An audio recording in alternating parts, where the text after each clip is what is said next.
Okay, so now let us talk about the binomial series. So binomial series क्या होता है?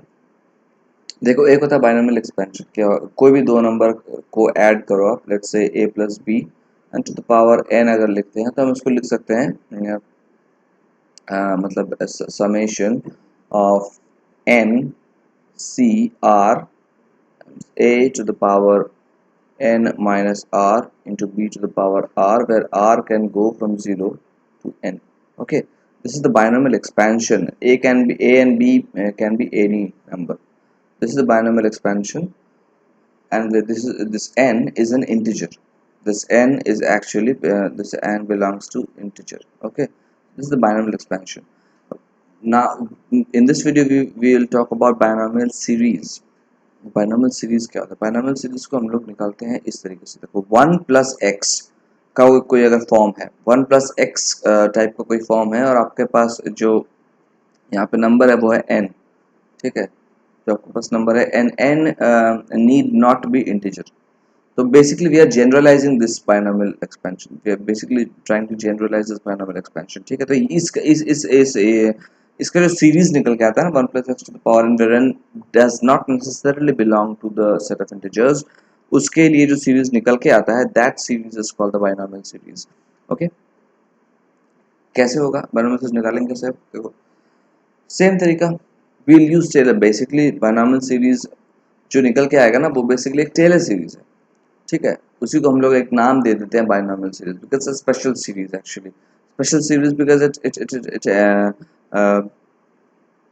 basically as an the name given to it is actually different than Taylor series. It's a binomial series. The name is given to be binomial series, but it's actually the Taylor series. तो one plus X to the power N, तो इसको क्या करेंगे? इसको अगर लिखते हैं, इसका टेलर सीरीज कैसा आना चाहिए? m is equals to 0 to infinity.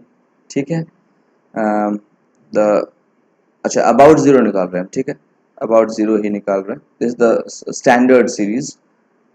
About zero ही निकालते हैं हम लोग. The binomial series about X is equals to 0. ठीक है, अभी देखो क्या करेंगे, सेम तरीका. एफ एक्स है आपके पास, क्या है? One plus X to the power N. ठीक है, डिफरेंशिएट करो इसको, तो एफ डैश ऑफ एक्स क्या हो जाएगा? N into one plus X to the power N minus one. ठीक है, तो डबल डेरिवेटिव क्या हो जाएगा? डबल डेरिवेटिव हो जाएगा n into N minus one into one plus X to the power n minus two. ठीक है, थर्ड डेरिवेटिव क्या हो जाएगा?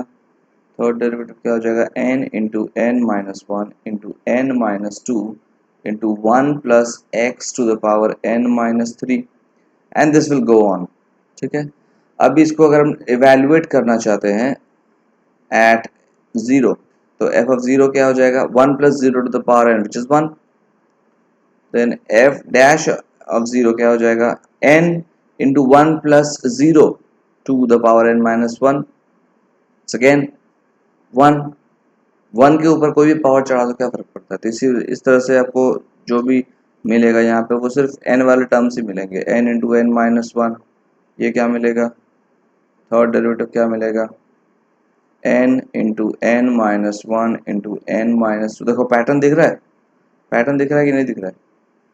यहाँ पे एक भी नहीं था, जीरो था यहाँ पे. एक भी नहीं था का मतलब जीरो है. तो जीरो के लिए क्या है? वन, मतलब कुछ नहीं है, एन का टर्म नहीं है यहाँ पे बेसिकली. ठीक है, और फर्स्ट डेरिवेटिव था तो एन था. सेकेंड डेरिवेटिव हो तो N into N minus one, दो टर्म आया. लेकिन यहाँ पे है क्या? यहाँ पे देखो टू है बेसिकली, एक तरह से देखा जाए तो यहाँ पे सेकेंड डेरिवेटिव है, तो यहाँ पे क्या है? टू माइनस वन, ये है ना एक तरह से. यहाँ पे देखो थर्ड थर्ड डेरिवेटिव है, दिस इज थ्री. यहाँ पे क्या है? थ्री माइनस वन, है ना. तो अगर हम चलते जाएं तो mth डेरिवेटिव क्या आएगा? mth डेरिवेटिव क्या आएगा? अच्छा, अबाउट जीरो निकाल रहे हैं हम, सॉरी, अबाउट जीरो निकाल रहे हैं. अबाउट जीरो, तो mth डेरिवेटिव क्या आएगा, mth डेरिवेटिव आ जाएगा at 0 will be n into n minus 1 to n minus 2 up to कहाँ तक, n minus m minus 1, है ना। जो यहाँ होता है जैसे 3 है यहाँ पे, 3 से 1 कम तक जाता है, तो यहाँ पे अगर m है तो m से 1 कम तक जाएगा, है ना। Okay, so this is how you differentiate and evaluate the derivatives at different at evaluate the derivatives at x equals to 0. Now it's time to write the Taylor series. अभी Taylor series लिखेंगे तो क्या लिखेंगे, कैसे लिखेंगे, बस डालना है, बस वैल्यूज डालना है। तो 1 plus X to the power n क्या हो गया अल्टीमेटली, एफ ऑफ जीरो क्या आपका 1 है, फर्स्ट टर्म 1 हो गया, दूसरा टर्म क्या आ गया n, ठीक है, नीचे 1 फैक्टोरियल आएगा इंटू एक्स, ठीक है, दूसरा टर्म आ गया, तीसरा टर्म क्या आएगा, F double derivative at zero which is N into N minus one, double derivative है तो नीचे क्या आ जाएगा 2 factorial into X square, plus third derivative क्या है, N into N minus one into N minus two, नीचे क्या आना चाहिए 3 फैक्टोरियल, थर्ड डेरिवेटिव है, तो एक्स क्यूब चलता जाएगा इस तरह से, है ना। तो यही हो गया आपको बायनॉमियल सीरीज, ये बेसिकली टेलर सीरीज ही है, इसको बोलते हैं बायनॉमियल सीरीज। तो 1 plus X to the power n क्या हो गया, it's basically this series, this is the series. अभी मान लो n इंटीजर है, अगर n इंटीजर है तो ये चीज क्या होगी, इसको क्या लिख सकते हैं हम, 1 को लिख सकते हैं, अगर n इंटीजर है तो इसको nc0 लिख सकते हैं, अगर n इंटीजर है तो n क्या होता है nc1 into x, plus n integer है तो ये वाला टर्म क्या हो जाएगा, बेसिकली ये टर्म पूरा क्या हो जाएगा nc2 है ये, तो nc2 इंटू एक्स स्क्वायर, है ना, nc2 into x square, then plus this is nc3, ये जो कोएफिशिएंट है पूरा कोएफिशिएंट nc3 है, nc3 into x cube and so on. Now this is if n belongs to z, ठीक है, यही आपको बायनोमियल एक्सपेंशन है ना। तो binomial expansion is basically special case of the binomial series, ठीक है। तो this is what I wanted to tell you.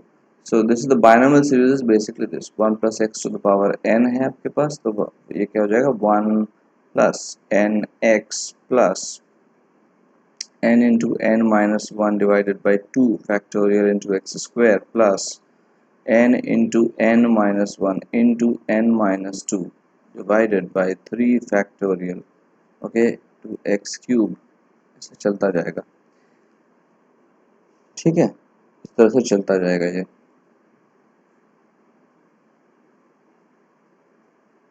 This is your binomial series. Again the thing to note here is that ये जो series है पूरे interval में minus infinity two plus infinity valid नहीं होता है, the series is valid only in this region, only in this region. इसके लिए 1 के लिए वैलिड होता है, -1 के लिए वैलिड होता है, तो इस रीजन में ही वैलिड है, ठीक है, इसी रीजन में वैलिड है, पूरे में वैलिड नहीं, यानी कि इस सीरीज का आप यूज कर सकते हो to find out the value of the binomial function at x equals to let's say 0.25, you can use this series. But if you let's say want to find out the value of the binomial function at x equals to let's say 4, you're not able to find that, ठीक है। तो this series is valid in this domain, so mod of x is less than equal to 1. Why is that so? We'll talk later, देखो निकाल सकते हैं, ऐसा कुछ नहीं, निकाला जा सकता है, there are tests available to see to see the radius of convergence of a series. So there's something called the radius of convergence of a series, जैसे पिछले बार हम लोग बताए थे ना, log का भी जो है जो log सीरीज भी है, log of 1 plus x series भी जो है वो भी mod of x less than 1 के लिए ही होल्ड करता है, यानी कि for the points between -1 to +1. Binomial series भी जो है वो होल्ड करता है in an interval from -1 to +1, closed interval from -1 to +1। मतलब इसका कारण ये होता है कि this is the radius of this is 1 is the radius of convergence, r equal to 1 is the radius of convergence of these series. ठीक है, और रेडियस ऑफ कन्वर्जेंस निकालने का तरीका होता है मैथ्स में बहुत सारा। You can use you can use some tests, okay, so called ratio test or root test। You can use those tests to find out the radius of convergence, basically to find out whether a series converges or not, and if it converges, what is the radius of convergence। So by those things you can find what is the radius of convergence of a particular series। ठीक है, उससे आपका निकलता क्या है कि the region of validity of a Taylor series निकल सकता है।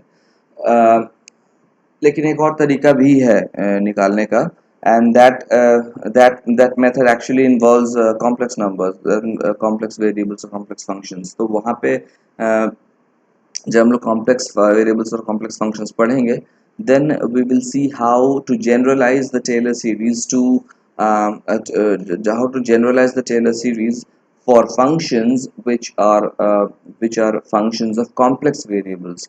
ठीक है, so like the generalization of the real number system is the complex plane, likewise the generalization of a real valued function are complex valued functions। For complex valued functions जब आप Taylor series लिखना चाहते हो, then जो Taylor series होता है वो कहाँ तक applicable होता है, that applicability is actually the region of applicability of the Taylor series of complex function is actually seen to be the distance between the point about which you're finding the Taylor series to the point where the first singularity appears। ठीक है, तो वो हम लोग देखेंगे। अभी अभी अभी हम लोग इस बारे में बात इसलिए नहीं कर रहे क्योंकि I have not taught you complex analysis. Complex analysis जब करेंगे तब we will see those things. ठीक है, those are part of BSc and MSc courses। we'll see that later। okay, so for now I think we have covered almost the things that we wanted to in the topic of Taylor series, and then we will now use maybe we'll try to see how this concept can be used to find the series of functions which are not so special, like exponential or log or things like that, but we'll use the known series, which will use the known series to find the series for a not so common function। okay, we'll see that। So see you in the next video।